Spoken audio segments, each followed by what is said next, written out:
नमस्कार दोस्तों, एडी फिल्म ब्लॉग में आपका स्वागत है। और हमारे तरफ लगा है दुर्गा माँ का पूजा 9 दिन का, और हम लोग जा रहे हैं आज पूजे में। तो आपको दिखाएंगे हमारे तरफ कितना अच्छा देवी माँ का मंदिर सजा है और बहुत अच्छा लगता है। वीडियो में बने रहो।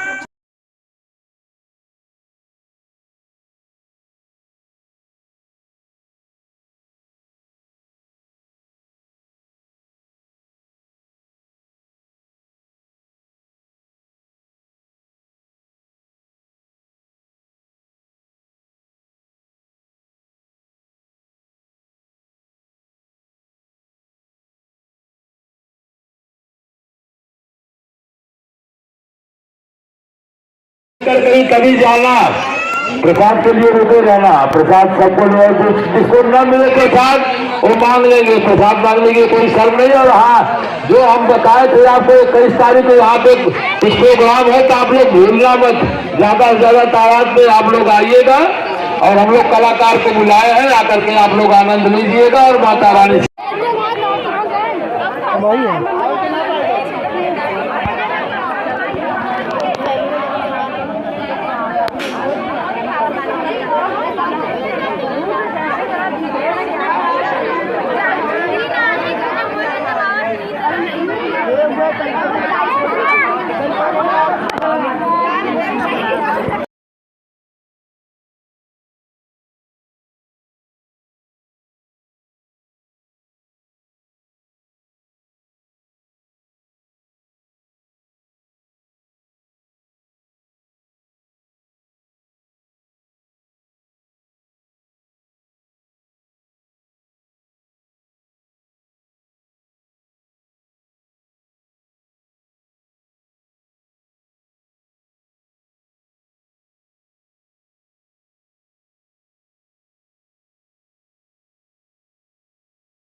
नमस्कार दोस्तों, एडी फिल्म ब्लॉग में आपका स्वागत है। और हमारे तरफ आज दुर्गा माँ बैठी हैं और हम लोग आए हैं एक ब्लॉग वीडियो बनाने के लिए। आज देखो हमारे तरफ तो दुर्गा माँ है और कितना अच्छा दिखते हैं। बने रहो हमारे वीडियो में, छोटा छोटा क्लिप दिखाता रहूँगा।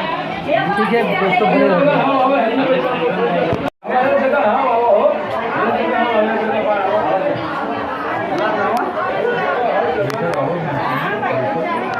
सब भागल रहे तो तुरंत तैयार है। तेरे नाम से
भगवान भगवती बाई सुरहे बाबा लवरी माई चमार चमार परमेश्वरी रोटी भवानी नोना चमाई के डारिया फिर कृष्ण देवी हत्सु भरत जहाँ आदि वहां से सिवान से खेत से खंडान से गरम से मुलान से उठान से पैसा से मुलान था